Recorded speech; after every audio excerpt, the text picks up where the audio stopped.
ज़िंदा को मुर्दा कर देगा, मुर्दा को ज़िंदा कर देगा, वो एक इशारे में ऐसे हो जाएगा।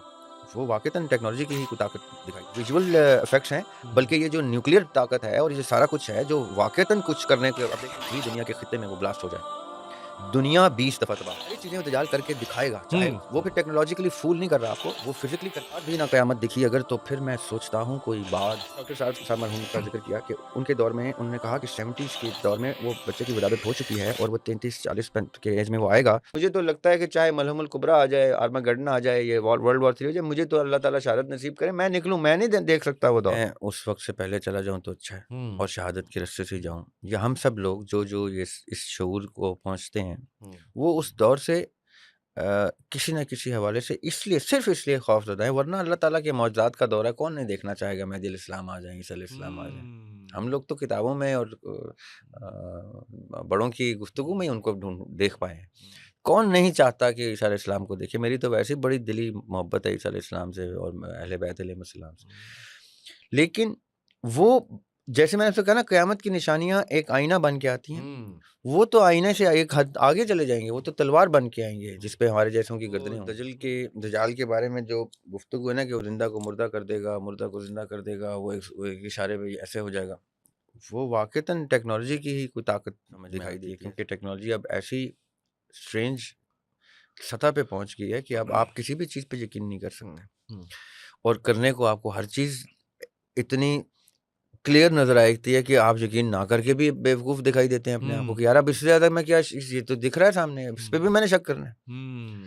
वो ये जो इब्हाम है ना, ये जो दजल है, ये किसी के कंट्रोल में है, मैं ये समझता हूँ और वो किसी एक शख्स के कंट्रोल में है। और ये टेक्नोलॉजी का हम कह रहे हैं यहाँ पे? टेक्नोलॉजी और ना सिर्फ़ ये कि जो विज़ुअल इफ़ेक्ट्स हैं, बल्कि ये जो न्यूक्लियर ताकत है और ये जो सारा कुछ है, जो वाक़ईतन कुछ करने के अब देखें अभी वो चाइना के कोई स्पोक्स पर्सन है आई थिंक मैं भूल जाता हूँ, विक्टर नाम है उनका, मैं भूल जाता हूँ उनकी डेज़िग्नेशन क्या है। डिफेंस के ही कोई स्पोक्स पर्सन है चाइना के। उन्होंने उस दिन बताया, उनका एक बयान बहुत चल रहा है जब जो इंडिया-पाकिस्तान का जो कॉन्फ्लिक्ट हुआ था उस दौरान, that we have a weapon called we call it 61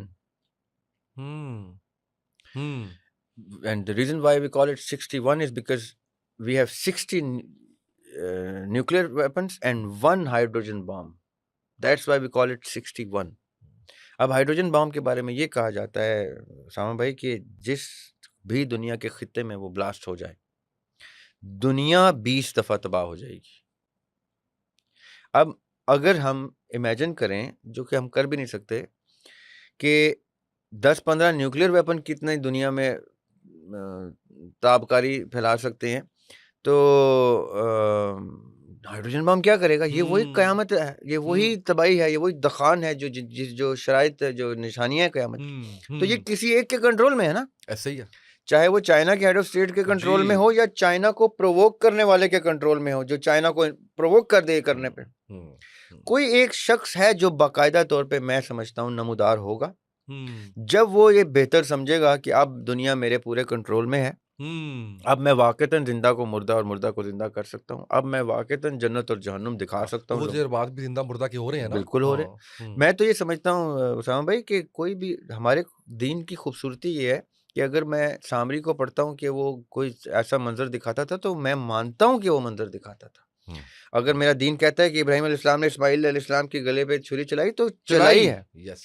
और अगर आका अलैहिस्सलाम मेराज पे गए हैं, तो तो वो गए हैं। गए हैं। ये कोई रोया नहीं है, ये ख्वाब नहीं है। ख्वाब नहीं है। यस। ये मैं इसको हकीकत ये पूरा टॉपिक है एक। जी, जी, जी, ये जी। पूरा एक टॉपिक है।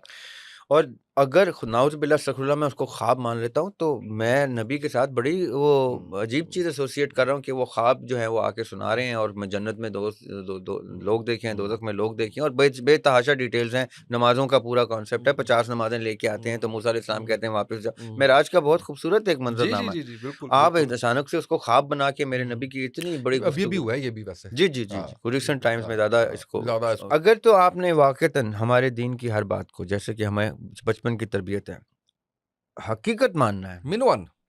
तो फिर तो ये सारी चीज़ें वो दज्जाल करके दिखाएगा। चाहे वो फिर टेक्नोलॉजिकली फूल नहीं कर रहा आपको, वो फिज़िकली करके दिखाएगा। हमारी जो नेक्स्ट जनरेशन है, उनको टेक्नोलॉजी भी मिली है, उनको ये चीज़ें ऐसी, वो खुद ग्राफिक्स के अंदर क्या क्या चीज़ें खुद कर लेते हैं। ऐसे ऐसे बच्चे माशाल्लाह हमारे दुनिया में नाम कमाते हैं, ग्राफिक्स में क्या क्या काम कर रहे हैं। यस वो तो बखूबी जानते हैं कि कौन सी चीज़ जो है वो किस मयार पे जा चुकी है, या मेडिकल साइंस की तरक्की जो है वो रिजुविनेशन ऑफ लाइफ पे जा रही है, स्टेम सेल जनरेशन और क्या क्या चीज़ें।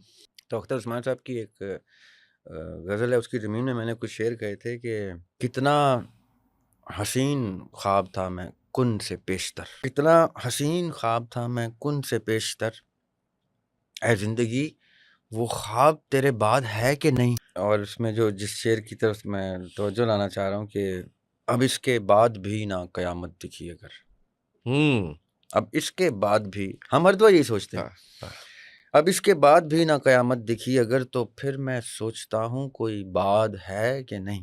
वाह वाह।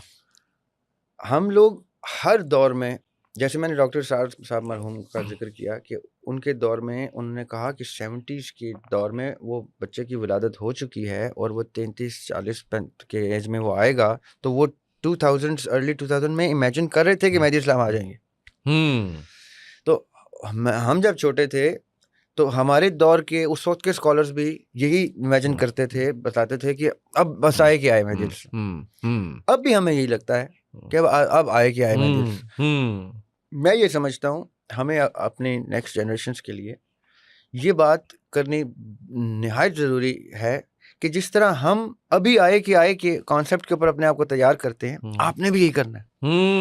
वाह, बहुत हमने खूब। ये ना किया होता, हमारे बड़ों ने हमसे ना करवाया तो होता, भूल तो चुके हम होते। कहते ना, आना ही कोई नहीं है। आना ही कोई नहीं है। ये एक बड़ी इंपॉर्टेंट बात है ये। बहुत शुक्रिया ज़रा भाई, बहुत शुक्रिया।